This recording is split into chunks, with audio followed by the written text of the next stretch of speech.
Shalom, selamat malam. Jumpa kembali dalam pengajaran online.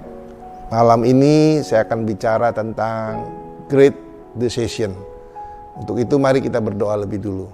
Bapa di surga, terima kasih Tuhan sertai seminggu dan malam ini kami boleh berjumpa kembali dalam pengajaran online.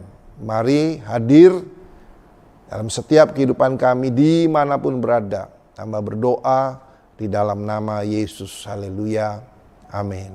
Saudara, kita tidak lepas dari yang namanya keputusan. Dan penting bagi kita semua bahwa keputusan itu sangat menentukan. Apa yang kita putuskan hari ini akan berdampak pada kehidupan di masa mendatang. Atau kehidupan yang kita jalani hari ini merupakan hasil dari keputusan sebelumnya di masa lampau. Sebab itu Bapak Ibu Saudara, ada baiknya untuk kita merenung sesaat tentang perjalanan kehidupan kita.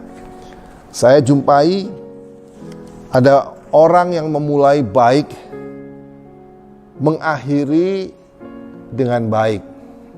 Puji Tuhan. Ada yang memulai buruk, mengakhiri dengan baik.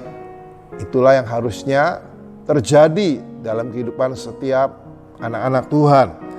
Ada yang memulai buruk, mengakhiri dengan buruk juga. Wah, ini sangat parah sekali.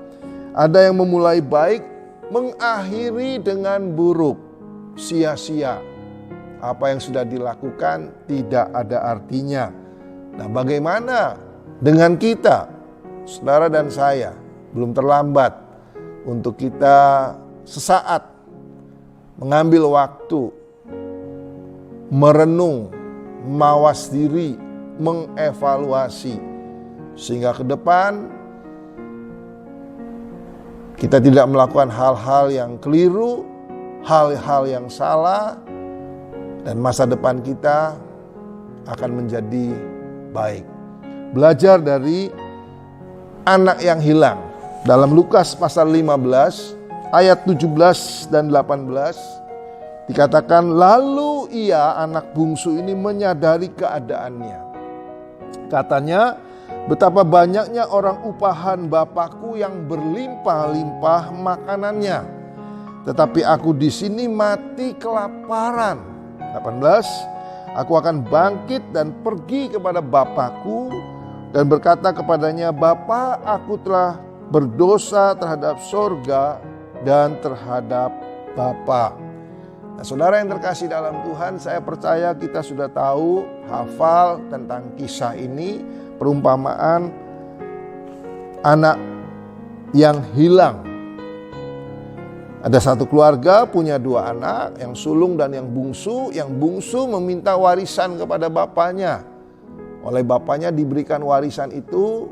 Kemudian yang bungsu pergi ke kota, dan Alkitab mencatat yang bungsu ini menghambur-hamburkan harta warisannya sehingga jatuh miskin, sampai makan pun menjadi sulit. Dan ketika dia dalam keadaan terpuruk, kemudian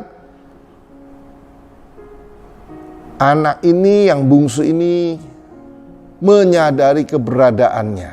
Nah, menarik Bapak Ibu Saudara, ada satu contoh yang baik dari anak yang hilang ini. Karena saya percaya peristiwa ini, kejadian ini, kisah ini bisa menimpa siapa saja. Kita tidak pernah luput dari namanya kesalahan, kekeliruan, hilaf, dan sebagainya. Tapi yang paling penting adalah bagaimana kemudian kita kembali dan menemukan atau mendapatkan kehidupan yang diberkati. Dua hal yang saya dapatkan dari anak yang hilang. Yang pertama, ayat 17 dikatakan, lalu ia menyadari keadaannya. Penting bagi setiap kita adalah untuk kita menyadari siapa diri kita, bagaimana kita sesungguhnya. Karena saya percaya untuk maju, untuk sukses, untuk berhasil, untuk berkembang, untuk berbahagia, saudara dan saya harus tahu kelemahan dan kekurangan diri kita. Kita harus lebih dulu mengerti siapa kita sesungguhnya. Ketika kita tahu keberadaan kita, maka itu sangat membantu untuk kita menemukan jalan keluar. Untuk saudara dan saya diselamatkan, maka kita harus tahu dosa apa yang ada dalam diri kita. Kesalahan, pelanggaran apa yang harus ada dalam diri kita. Ada banyak orang yang kepengen berubah menjadi baik, tapi tidak pernah mau tahu keberadaannya. Anak bungsu ini dikatakan dia menyadari keadaannya.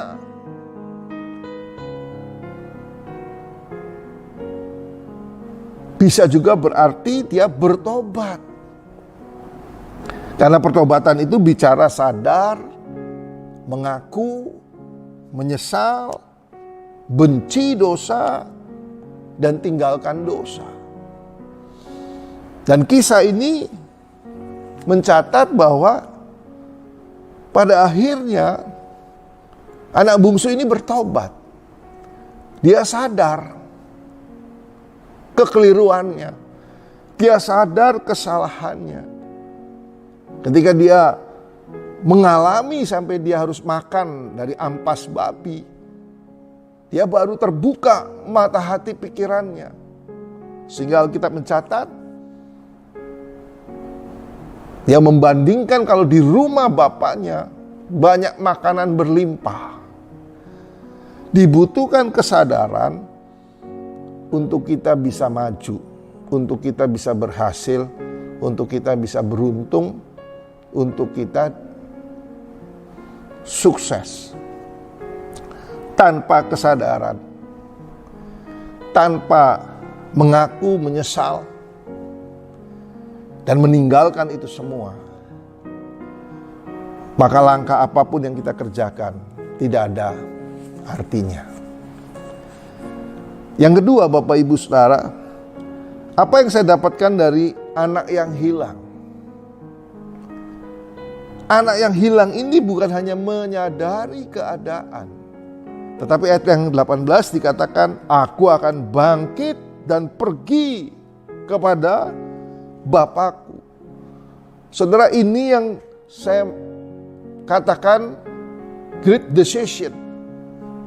Anak bungsu ini akhirnya mengambil keputusan besar dalam hidupnya untuk dia kembali ke rumah bapaknya.